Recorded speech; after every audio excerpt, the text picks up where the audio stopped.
Nós vamos bater um papo com o médico cardiologista, Dr. Arthur Pípolo. Bom dia, doutor. Seja bem-vindo aqui ao Jornal da Manhã. Bom dia, Fernanda. É sempre um prazer estar aqui com vocês. Que maravilha receber o senhor e a gente poder conversar sobre isso, perto dessa data que é tão importante. Eu acho que essas datas servem para a gente reforçar recados que a gente dá o ano inteiro, mas parece que nessas datas em especial as pessoas ficam mais atentas, porque eu acho que a imprensa fala mais, né? Então eu acho que a gente pega bem essa brecha aí, para a gente falar sobre o quanto a hipertensão é um negócio perigoso e silencioso, né? Eu posso ter e não estou nem sabendo. Exatamente isso. Essas datas, elas vêm para exatamente levantar esse alerta. Porque como a pressão alta não vai te dar sintomas, a gente sabe que grande parte dos hipertensos não tem sintoma nenhum.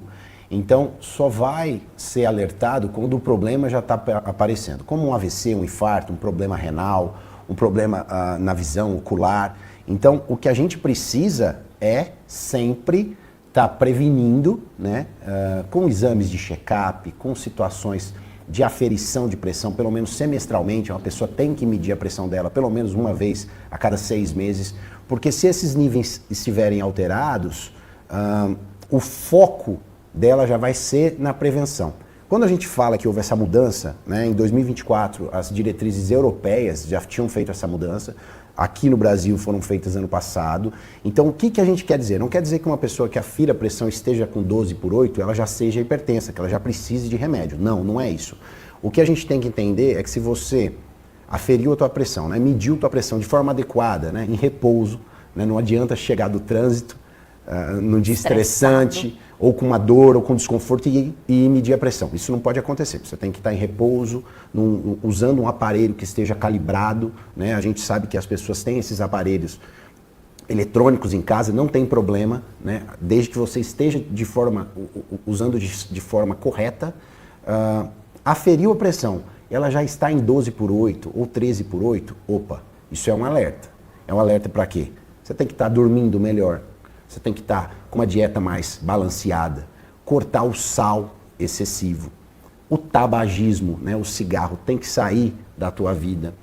O estresse, será que você está tendo um momento ali espiritual, um momento em que você consegue relaxar, você está fazendo a tua oração diária, você está tendo um momento ali de desestressar. Então esses pontos você já tem que estar fazendo para que a hora que você for no médico, ó, doutor, a minha parte eu já estou fazendo. E se for necessário algum tipo de medicação, sob orientação médica, aí sim ser utilizada. É tão interessante a gente ouvir essa questão da espiritualidade como uma prescrição médica, Sim. Aquele momento de pausa, né, de conexão, de relaxamento e até de gratidão, viu, doutor? Porque eu tenho esse exercício de pensar no meu coração e agradecer o meu coração por estar funcionando. Porque vamos fazer uma analogia com uma máquina, um motor de um carro, aquilo batendo e funcionando 24 horas sem pausa, né, por todo o tempo em que a gente vive. Então, olha que máquina perfeita e incrível. Se a gente não tem que ser grato a ela pelo bom funcionamento e se a gente não tem que dar essa manutenção. Porque se a gente dá manutenção no motor do carro, a gente não vai olhar para o nosso coração uma vez no ano? Exatamente, né? Isso, né? Qualquer pessoa que está passando ali dos 35 anos tem que fazer o seu check-up. Então, exames básicos, um exame físico bem feito pelo cardiologista e exames básicos, né, de esteira, de ecocardiograma, esses exames, a partir dos 35 anos, já vão te guiar na tua vida adulta, vamos dizer. Pessoas que tiveram problemas na família, mais jovens, então tem alguns casos de morte súbita na família, em jovens, até pessoas ali perto dos 20 anos, esses têm que procurar um check-up anteriormente. Mas se você não tem esse histórico na família, a partir dos 35 anos, você fazendo e iniciando os teus exames, você vai conseguir guiar a tua vida aí no envelhecimento depois, sem ter maiores problemas. Doutor, e quando o senhor fala das pessoas terem o hábito de aferirem a pressão em casa, quais são os aparelhos recomendados? Porque hoje em dia parece que na Shopee tem até anel que mede a pressão, tem pulseira que mede a pressão. Isso tem funciona? Alguns aparelhos, alguns dispositivos que oferecem assim verdadeiros milagres, né? Outro dia eu recebi uma propaganda numa rede social de um aparelho no iPhone, você colocando o dedo e aferindo. Isso não é real, isso não existe, tá? E o que a gente precisa procurar? Nós temos locais de venda adequados de materiais médicos. os aparelhos que são regulados, eles têm o selo do Inmetro e eles precisam, sazonalmente, passar por uma manutenção. Então, você tendo um aparelho comprado num local que vende esse tipo de aparelho, casas cirúrgicas, né, com o selo do Inmetro, você estando em repouso, sempre sentado, com o braço na altura da tua axila e fazendo essa aferição, sem estar conversando, sem ter acabado de tomar um estimulante como um café ou um energético, não pode estar usando isso ali antes uns 30 minutos antes, mas você fazendo essa aferição, você consegue chegar num número adequado e até ajudar o teu médico. Hoje, muitas vezes no consultório, a gente pede, uma vez por dia, faz a aferição 3, 4 vezes na semana e me traz, porque isso também me traz informação, além dos exames que a gente vai pedir no check-up cardiológico. É claro, porque um aparelho desse que não funciona adequadamente, ou ele vai te apavorar, né, te trazendo um número muito alto, ou ele vai maquiar a sua pressão ali, trazendo um número que não corresponde à verdade. Exatamente tá isso. O que eu sempre peço é para que traga em uma consulta o aparelho, para a gente estar vendo. Para comparar com Exatamente. o seu. E aí você tendo um aparelho adequado, você pode fazer esse controle. Não é algo que você tem que fazer 3, 4 vezes no dia, porque acaba gerando uma ansiedade também. Mas de acordo com o que o teu médico pedir, você pode auxiliar ele no tratamento. Doutor, você mencionou aí que o corpo da gente, embora seja uma doença totalmente silenciosa, o corpo da gente dá alguns sinais, ele grita, né? Te falando, olha, alguma coisa não está bem. O senhor mencionou o problema de visão. O que acontece quando a pressão está alta? A gente tem que entender que o que é a pressão alta? É uma sobrecarga que o coração acaba tendo que fazer por N fatores nos vasos que circundam todo o corpo. Então a gente tem vaso sanguíneo fazendo o teu organismo funcionar. Cérebro, olho, coração, rins, em todo o organismo a gente tem esses vasos levando o sangue para fazer os órgãos funcionarem. Se você tem muito tempo dessa pressão fazendo o que a gente chama de força de cisalhamento, então a parede do vaso, ela vai se machucando com essa sobrecarga. E aí em cada ponto do corpo vai aparecer de uma forma. Então, no cérebro nós vamos ter a questão do AVC, com essa sobrecarga dos vasos. No coração, um infarto. No rim, uma insuficiência dos rins. Então o rim vai deixar de funcionar adequadamente. E o olho também. Ele tem vasos que vão se deteriorando e acometendo a visão.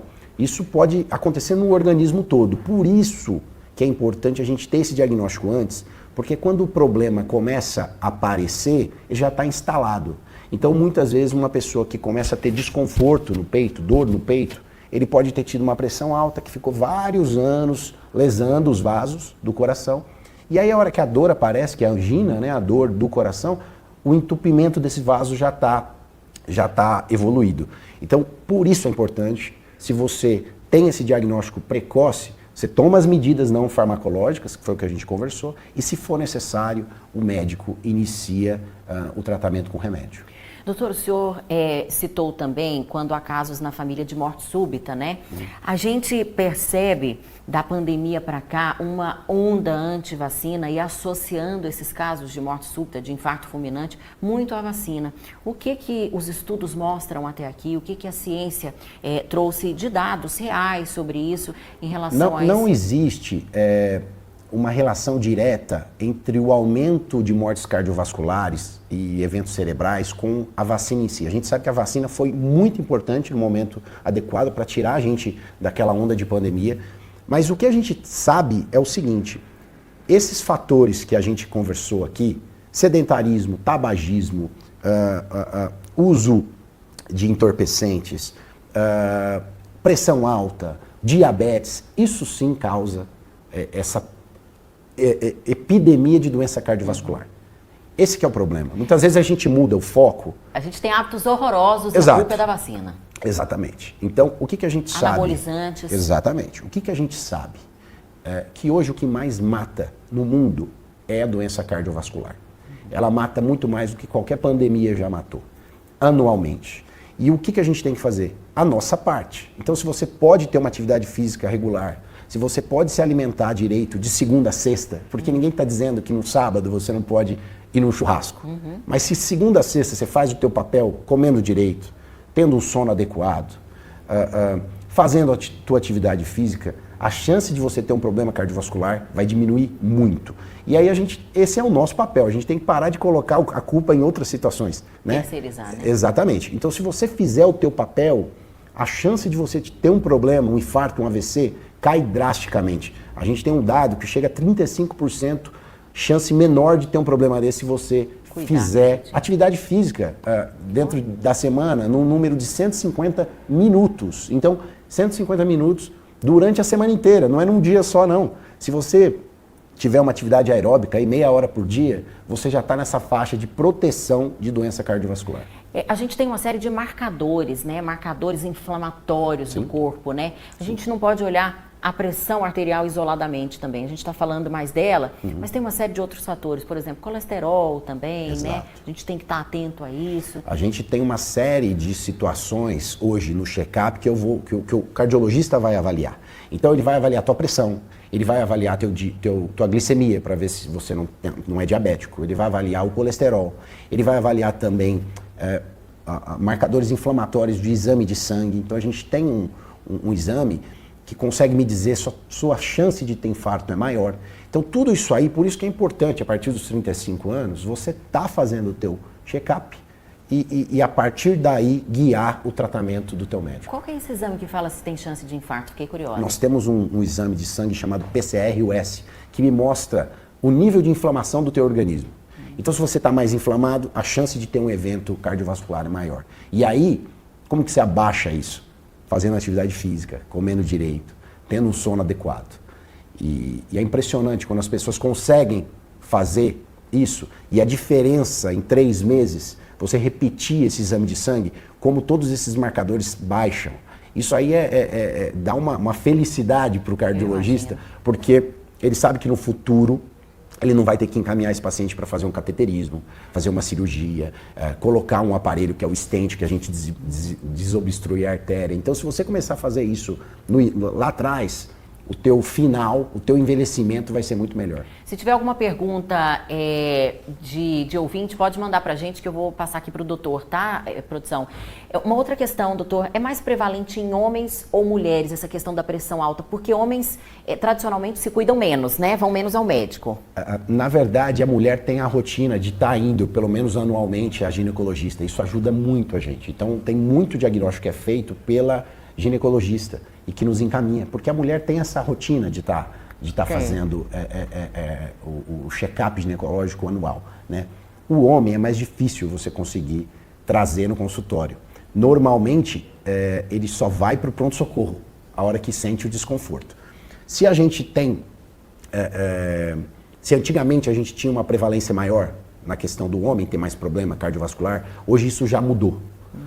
Hoje, pelas últimas 3 décadas de mudança, 3, 4 décadas de mudança na vida da mulher, que na verdade vocês têm uma jornada tripla, né? Um acúmulo de funções. Vocês trabalham mais que os homens, vocês têm as situações dentro de casa, vocês se preocupam mais com situações do dia a dia, então é uma jornada muito maior que a do homem. E isso trouxe para praticamente equalizar Olha só. a chance de uma mulher ter um problema cardiovascular. Hoje a gente não tem mais essa divisão. Sem dizer também que a questão da alimentação piorou para a mulher. O tabagismo virou uma coisa que nos anos 70 não era, 50, 60 da mulher, não é, mas hoje muita mulher fuma, né? Então, o sedentarismo também. Então, isso hoje já está bem equiparado. Por isso é importante o check-up tanto da mulher quanto do homem.